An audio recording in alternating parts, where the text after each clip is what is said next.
crumble it. I get the bag and flip it and tumble it. Straight off the lot. Stop spending all your damn money. And don't turn this video off because you all up in your feelings either. I need you to hear me until the end, because the information I'm sharing with you in this video can change your life. I'm telling you.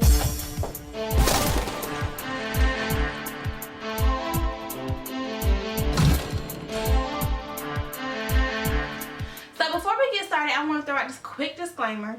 I am not a financial expert. The things that I'm sharing with you in this video are just things I've learned on my journey to financial freedom, and of course, things I've scavenged up from research. So be sure to give us a thumbs up at the end if you find this helpful. If you want to see more videos like this, and of course subscribe and turn your notifications, because the things I talk about in this video I will elaborate more on in future videos. Okay, so now that I've cleared that up, let's talk about this money, because I don't really need the D, I need the money. So what does it mean to live within my means, Amaris? Good question. So it's basically spending less than or equal to the amount that you bring in each month. And before you go in about how that's easier said than done, listen, I know. Trust me, I know. But you and me, you and I, whichever one is the correct one, are 100% capable of doing it. And guess what? You can still enjoy life, go on trips, hang out with your friends, hang out with your family, buy whatever it is that you like, while securing that bag. According to financial experts, we all should be living off of equal to or less than about 85% of our earnings. So let's say you make $30,000. You should be living off of $25,500.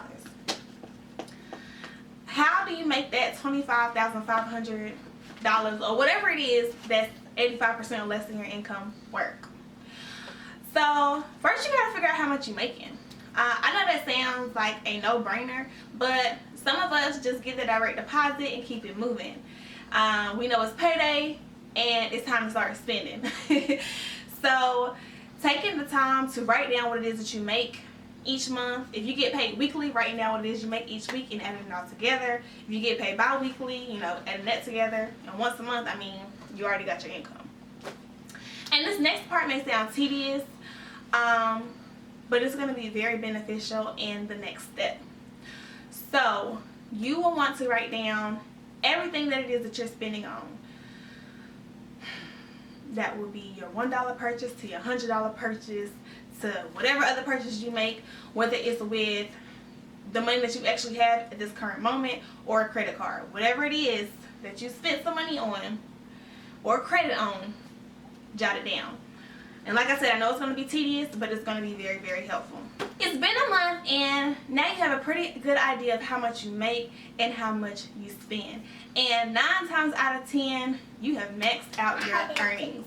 But it's understandable because a lot of us work jobs that we don't too much care for, but we got bills to pay, we got things that we want, we got things that we need, and so we want to treat ourselves when we get paid. And like I said, that's normal. That's human nature to want to treat yourself. But here we're going to take a moment to assess all the information that we've gathered and figure out what we can do to live on a wealthier level. Because we're trying to be, I don't know. I couldn't think of anything to put right here. I don't know. Alright, so budgeting can be an intimidating word.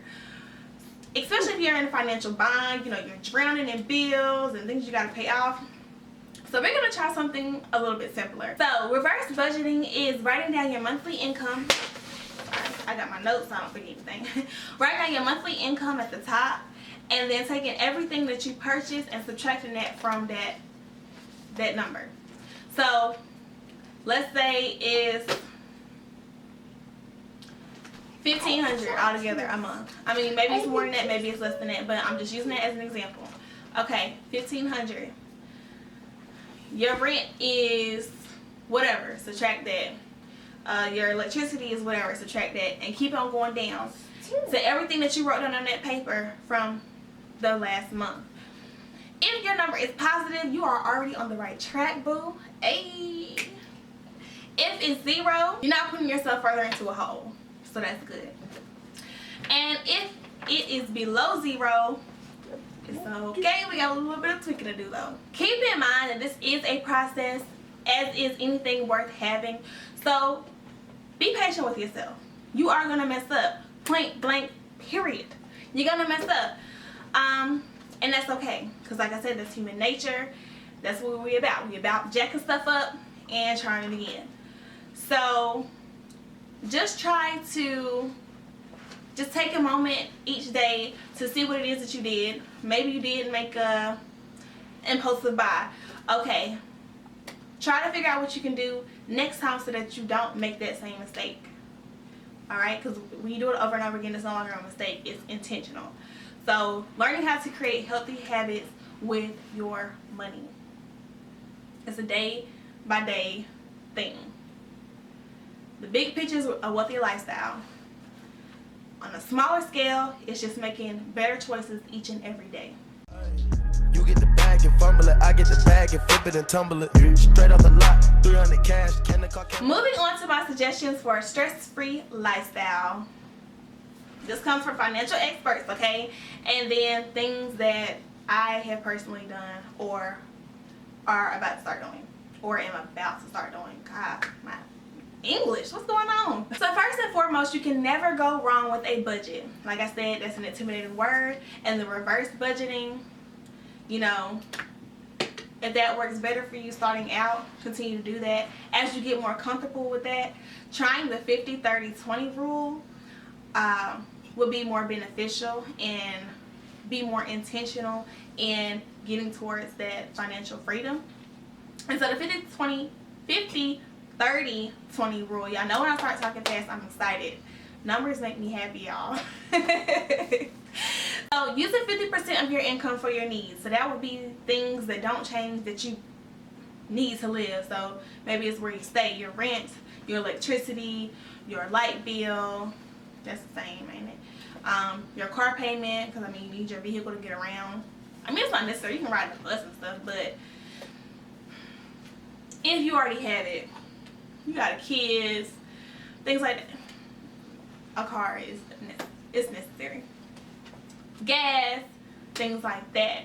So 30% of your income going towards your wants. That could be your Wi-Fi, your cell phone bill, shopping, going out to eat, things of that nature. And depending on what it is that you do, if you're an entrepreneur, some of these wants might go in your needs section and some of the needs might go in your wants section. It's based on your lifestyle, so how you live. And the more honest you are with yourself, the better. And if you really don't know what to do with it, just making sure like 80% of it is going towards your wants and your needs. So basically you living. Say that how you need to. And then 20% of it going towards debt repayment and savings. And that is why you need to be subscribed and turn on those notifications, because I'm going to be making a video on that as well and you don't want to miss out. And of course these are goals. So starting out, your budget may not look like that at all. I know when I first started, my budget didn't look like that at all, but over time, like that's the goal. So over time, that's what my budget has started to look like, more of the 50-30-20, because before it was a little bit different. I had a little tweaking to do myself, and now I'm in a good place, and I am happy with the progress that I've made with my savings, being able to splurge, things like that. Also, having multiple streams of income, a side hustle, extra job will help you bring in more money to be able to do things that you want to do. So if your number is in the negative, that's one sacrifice you can make, is picking up extra hours at another job or start selling things that you already do for fun. Another way to get to that wealthier lifestyle is to not depend on your credit cards to create this lavish lifestyle that you really cannot afford. If it's a really big purchase that you really want, you will have the discipline to save up for it. If you cannot wait a couple of weeks, a couple of months, maybe even years for what it is that you want, 9 times out of 10 you don't really want it or need it. Credit cards are great for smaller purchases like gas, going out to eat, buying an outfit, little things like that. Because I didn't know this, I just learned this recently actually while doing this research for y'all, that your credit score is impacted by how much of your credit limit that you use. So 30% of your credit limit or less is actually great for your credit score. Anything over that 30% could actually decrease your credit score or have a negative impact on your credit score. And I did not know that. I just thought as long as you paid it off, you was good. I'm good. So keep that in mind. If your limit is $1,000 on your credit card, try not to go over $300 for a purchase, and making sure that you pay it on time too. So I learn something new every day. And maybe you already knew, but if you didn't, now you know. Fourthly, living off of one income provides a different realm of financial freedom. Of course, you're going to have a partner in order to do this, but if you and your partner are willing to do this together, whether it's your husband, your wife, your boyfriend, your girlfriend, and y'all living together, or even just a roommate, if you trust the other person with financials, that would be a really, really dope experience. Now, this is just my assumption because I haven't done this yet, but me and my boyfriend are going to try this starting next month. So I will let y'all know how that goes. But I'm excited because just on my calculations, like I said, I'm really nerdy. Doing the 50-30-20 rule versus living off of one paycheck, I came up with some different things. And I think that living off of one paycheck is going to work out better for us. But like I said, I don't know yet. I don't know if it's something that we're going to be able to keep up. But we're going to try it and see, because you never know until you try it. Oh, and if you are wondering what the other paycheck is going towards, it's, going hard on your retirement savings, your emergency fund, your personal savings, and paying off debt.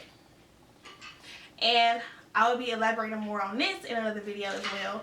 So, again, make sure you subscribe right down there. So that's just a few things you can try. Of course, you can look online to see, because there were other ways that you can live within your means.